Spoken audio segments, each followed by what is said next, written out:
फूल को चुनकर राह को सजाया करती, फल को चख कर रखा करती। ऐसा कहा कि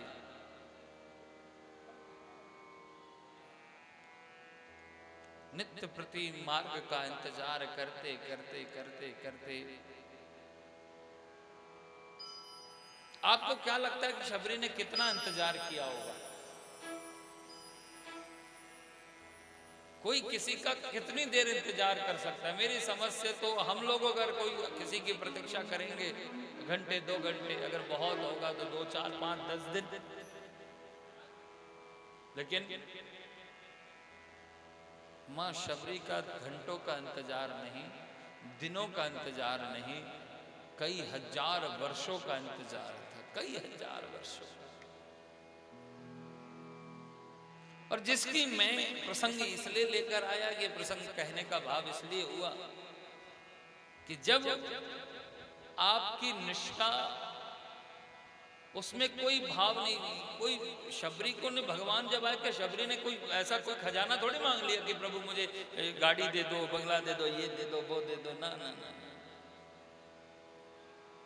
श्री राम कहते हैं, मानस बाबा लिखते हैं, मुझे पाने के लिए कोई जप तप साधन यज्ञ की जरूरत नहीं है। हम लोग बार बार रोते भगवान नहीं मिलते, भगवान नहीं मिलते, भगवान नहीं मिलते। सरल है साधन, सरल है। बाबा ने इतना सुंदर इतना सरल साधन दे दिया। क्या? निर्मल मन जन मोहि पावा, मोहि कपट छल छिद्र भावा।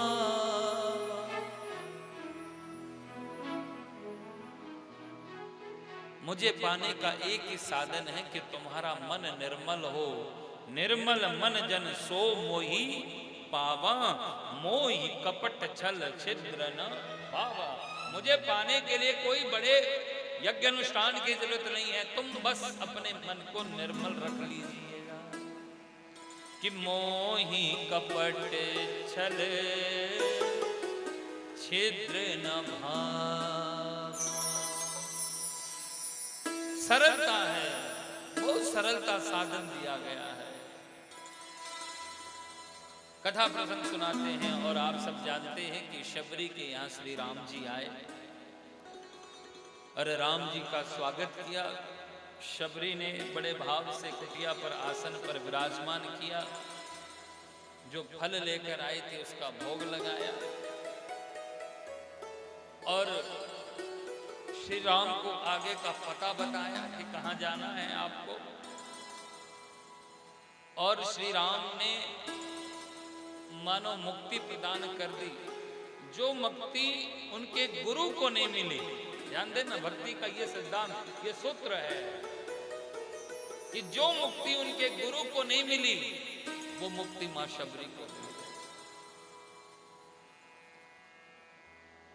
गुरु ने भी शरीर का त्याग किया, शबरी ने भी शरीर का त्याग किया, लेकिन जब गुरु ने शरीर का त्याग किया तो श्री राम जी सामने नहीं थे।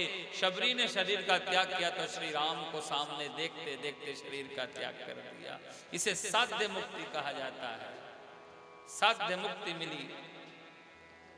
और प्यारे, और जिसने पाया उसने जाना है परमात्मा को, जिसने भजा उसने जाना, जिसने खोजा उसने पाया। परमात्मा हमारे उस भाव को समझते हैं, दर्शन करते हैं, आनंद करते हैं। प्रेम से बोलो श्री राधे, थोड़ा जोर से बोलो ना। आप भी मन में यही भाव रखना कि राम राम रटते रटते बीती रे उमरिया।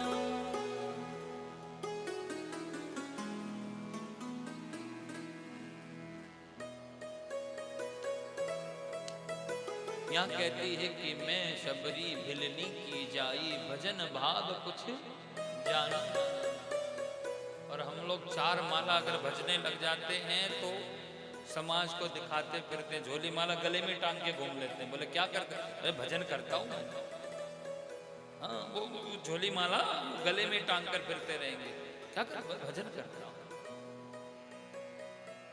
पर एक बात ये सूत्र कहता है, भोजन और भजन प्रदर्शन की चीज नहीं है। भोजन और भजन दोनों प्रदर्शन की चीज नहीं है। भोजन भी जितना गुप्त में किया जाए अच्छा, भजन भी जितना गुप्त में किया जाए अच्छा।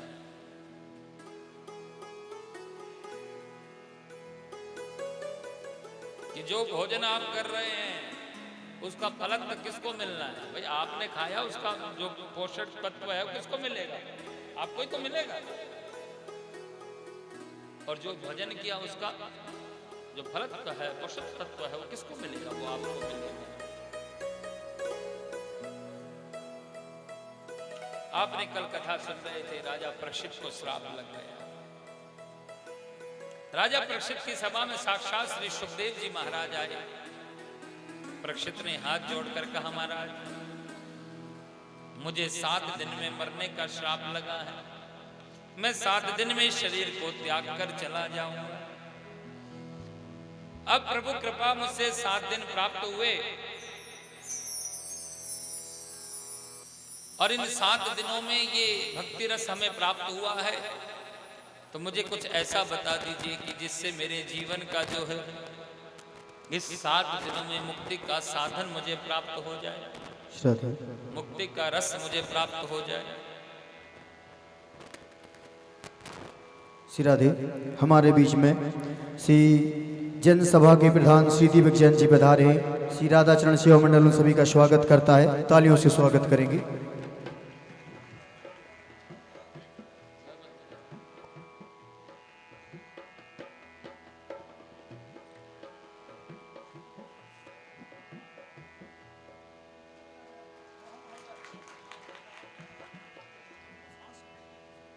हेलो, दीपक जैन जी प्रसिद्ध समाज सेवक, धर्म के प्रति बड़ी आस्था है इनकी। जैन बेशक हर धर्म के अंदर इनकी रुचि रहती है, जाते हैं समाज के हर कार्य के अंदर, तो बहुत ही अच्छे उसके व्यक्ति हैं। और जैन सभा रोहतक का प्रधान होना कोई छोटी बात नहीं है। तो एक विद्वान है, हर काम में ये रुचि लेते हैं, धार्मिक हैं, इसलिए इनको बनाया गया। एक बार जोरदार तालियां जैन साहब के लिए बजा। दीपक जी जैन।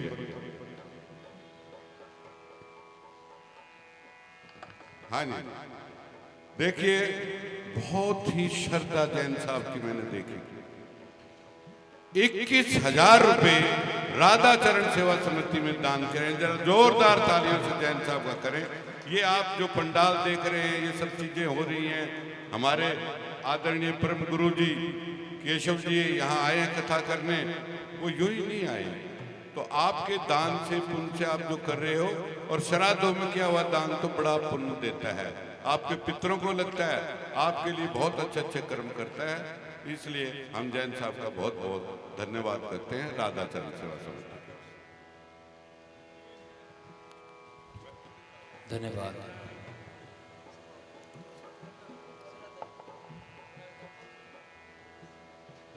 राजा परीक्षित ने पूछा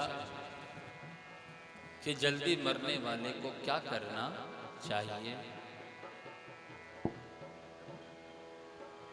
संत जो होता ना वो मोजाशाही होता। वैसे साधु के लिए कहावत मैंने सुनी और पढ़ी, और ये हर किसी के अंदर होना भी चाहिए। वो अमीरी की अमीरी क्या जिसमें फकीरी ना हो, है? वो अमीरी की अमीरी क्या जिसमें फकीरी ना हो, और वो फकीरी की फकीरी क्या जिसमें अमीरी ना हो।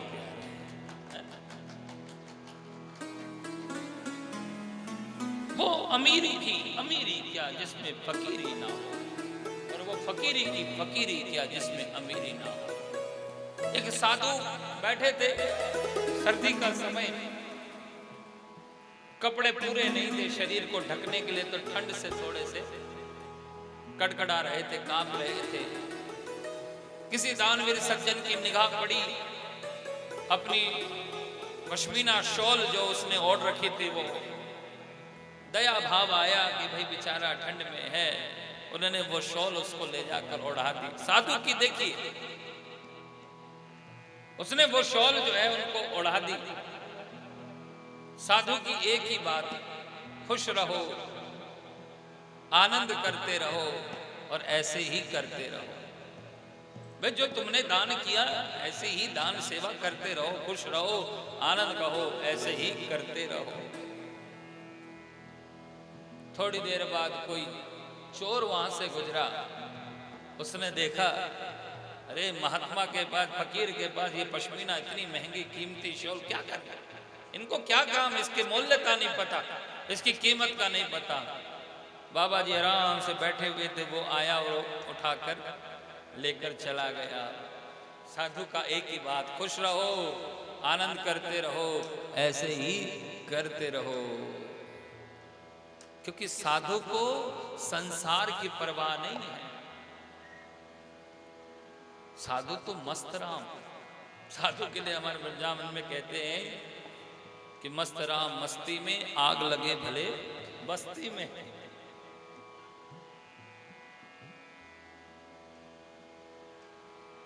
जहां परवाह नहीं होती, जहां विचार नहीं होता, जहां शोक नहीं होता, जहां खुशी नहीं होती, जहां गम नहीं होता, वो साधु होता है। कई लोग कह बैठते हैं, अरे कोई साधु कोई बनना कोई बड़ी बात है कि घर छोड़ के साधु हो गए। अरे छोड़ना ही तो बड़ी बात है, छोड़ना ही तो बड़ी बात है। हमसे अपने पुराने कपड़े नहीं छोड़े जाते, बोलो राधे राधे। हमसे अपने पुराने कपड़े नहीं, तो नए तो बहुत दूर की बात है, पुराने कपड़े नहीं छोड़ते। हर बार दिवाली में निकाल के सफाई करके फिर रख देते हैं और हर बार बोलते हैं ये ज्यादा हो गए, अब इसको हटा देना है। लेकिन फिर भी सोचते हैं, अरे यार अभी तो ठीक ठाक है, पहनना नहीं है, पहन। अरे औरों की तो जाने कह दूं, मैं अपनी बात कह दूं। हाँ, 4 जोड़े हर बार नए बनाता हूं, लेकिन पुराने नहीं दिए जाते। क्योंकि त्यागना सरलता नहीं है, त्याग करना जीवन के सबसे बड़ा तप है। और त्याग वही कर पाएगा जो जीवन में तपेगा, और जब तक तपेगा नहीं तब तक त्याग नहीं हो सकता। प्यारे, यहां प्रश्न पूछा कि जल्दी मरने वाले को क्या करना चाहिए। फिर मन में आया कि महात्मा है, कह देंगे भजन करो और चले गए तो। क्योंकि वाह वाह रे मौज फकीरा दी, वाह वाह रे मौज फकीर, वाह वाह रे, वाह वाह रे, वाह वाह रे मौज फकीरा दी, वाह वाह रे मौज फकीरा दी, वाह वाह रे मौज फकीरा दी, वाह वाह रे मौज फकीरा दी, वाह वाह रे मौज फकीरा दी, वाह वाह रे, वाह वाह रे, वाह वाह रे मौज फकीरा दी, वाह वाह रे मौज फकीरा दी, वाह वाह रे मौज फकीरा दी, वाह वाह रे मौज फकीरा दी, वाह वाह रे मौज फकीरा दी। ताली बजाकर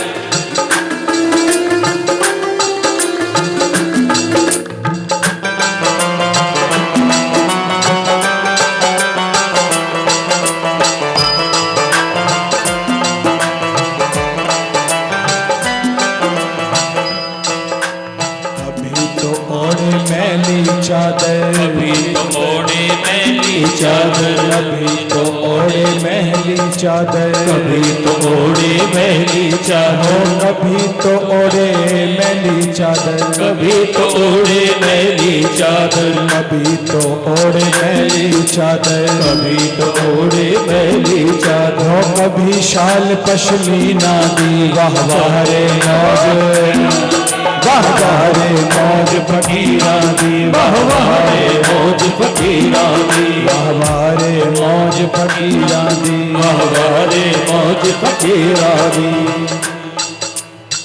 मौज है, संत अपनी मस्ती में रहता है। इसलिए संत पर टिप्पणी करने से पहले अपने आप पर झांक कर देखना। हमारे शास्त्रों ने दिया,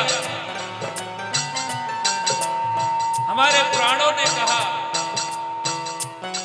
जिस जीवन में जिस मनुष्य शरीर को संत का दर्शन हो जाए, समझ लेना कि उसको अपनी मुक्ति की एक सीढ़ी बिना कुछ करे प्राप्त होने वाली है, क्योंकि संत दर्शन बड़े भाग्य की बात है प्यारे।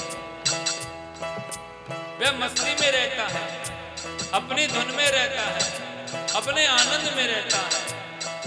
वह वह रे वह वह रे वह वह रे वह वह रे वह वह रे वह वह रे वह वह रे वह वह रे वह वह रे मौज फकीरा दे वह वह रे मौज फकीरा दे वह वह रे मौज फकीरा दे वह वह रे मौज फकीरा दे वह वह रे मौज फकीरा दे वह वह रे मौज फकीरा दे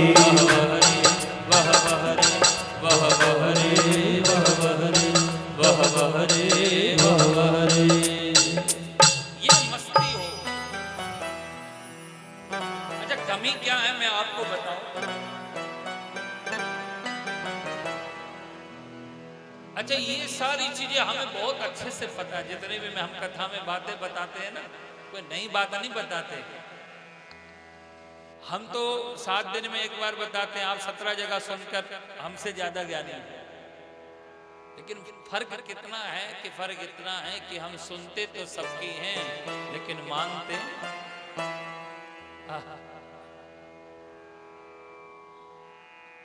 कोई आपको कहे कि सीधे सीधे चलो, लाइन लाइन में चलो, कोई मानता है? बोले थोड़ा सा आगे होकर निकल लो, थोड़ा सा आगे होकर निकल लो। मानते नहीं है, बस स्वभाव है, स्वभाव है। कई बार स्वभाव में, प्रक्रिया में व्यक्ति ने इतना अपने आप को उस व्यसन में बना लिया है कि व्यक्ति अपने स्वभाव को बदल नहीं पा रहा है। क्यों? क्योंकि वह उसमें रम गया इतना है। साधु को ना किसी ने कहा कि चाहा गई चिंता नसी, कि चाहा गई चिंता नसी, मनुआ बेपरवाह, जिसको कुछ ना चाहिए सो ही तो शहंशाह है, जिसको कुछ ना चाहिए सो ही शहंशाह।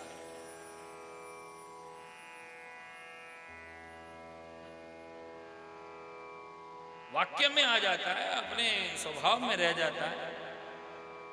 किसी ने किसी का पता पूछा, किसी को किसी रामनगर में जाना था। किसी ने कहा भाई साहब ये रामनगर है? बोले हाउ। तो अपनी अपनी भाषा होती है ना, लैंग्वेज होती है। कौन सी है? रामनगर जाना हो, अशोक नगर जाना हो तो क्या कहें? हाउ। अब किसी ने पूछा जाकर भैया ये अशोक नगर है? बोले हाउ। क्या कहा? हाउ।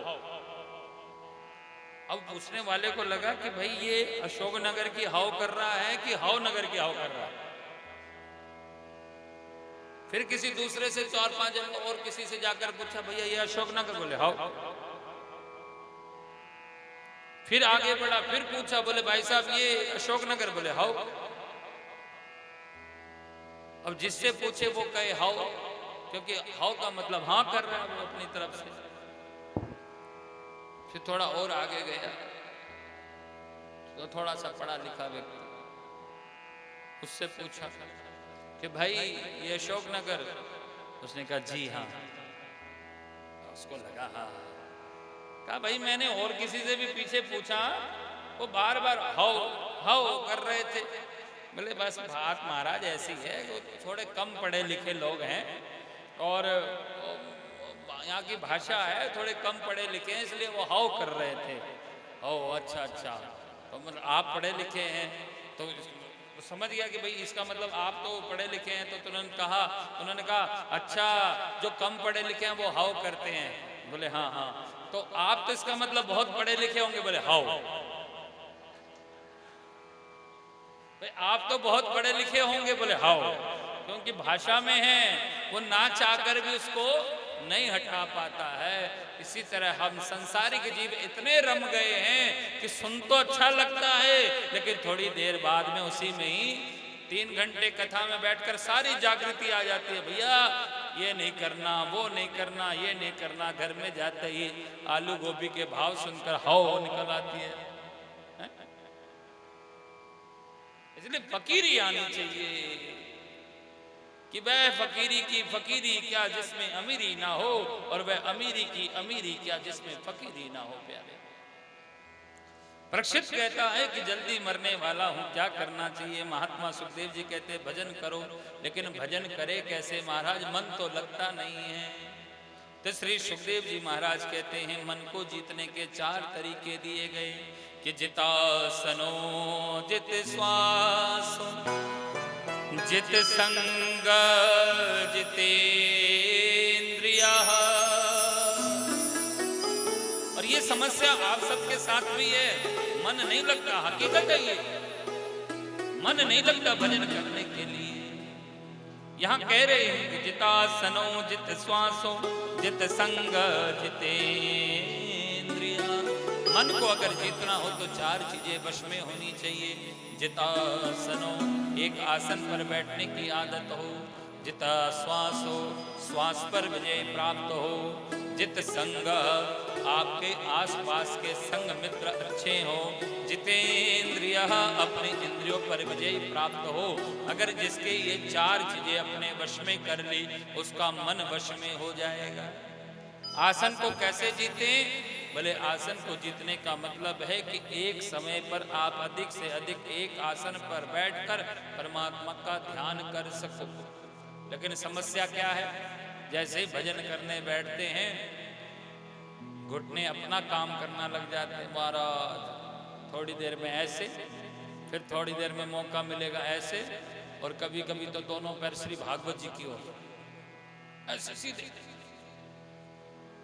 कमर दर्द करने लगती है। अच्छा, इसमें कमी किसकी है? कमी यही है कि ये बचपन से हमारे जीवन में अभ्यास नहीं रहा। भगवान गीता में कहते हैं कि किसी कार्य को साधना हो तो उसके लिए अभ्यास जरूरी है। अभ्यासेनः कौन्ति पुत्र, कोई कार्य एक ही बारी में सफलता नहीं हो पाता है, और किसी कार्य को सिद्ध करना हो तो उसका नित्य निरंतर अभ्यास होता रहना चाहिए। इसलिए एक समय पर, अब होता क्या है कि हम भजन करने बैठ तो जाते हैं, ध्यान सारा कमर में घुटनों में रहता है, तो भगवान में लगेगा? सारा ध्यान तो घुटनों में है, कमर में है, तो भजन कैसे होगा? राम राम बोलते घुटना कटकट कर बजता, कमर दर्द करने लगती है कमर की। ये हमें अपने आसन को सुधारना चाहिए। जिता सनो, दूसरी बात कही जित संग, संग को जीतना चाहिए प्यारे, संग को जीतना। जित श्वासो, दूसरी चीज श्वास पर विजय प्राप्त हो। श्वास मतलब क्रोध, गुस्सा किस किस को आता है? हा? हाथ उठाओ, और शर्माना क्या है? नहीं भी उठाओगे तो ऊपर वाला तो सबको देख रहे, सीसीटीवी में सब आ रहे हैं। हाँ, मेरी नजर से बच जाओगे, मुझसे भी ऊपर कोई और बैठे, क्योंकि वहां तो सबकी लिखा पढ़ी हो रही है ना, वहां तो सबका हिसाब किताब किया जाता है। वहां पे लिखा है, ठाकुर जी कहते हैं कि मेरे मालिक के दरबार में सब लोगों का खाता।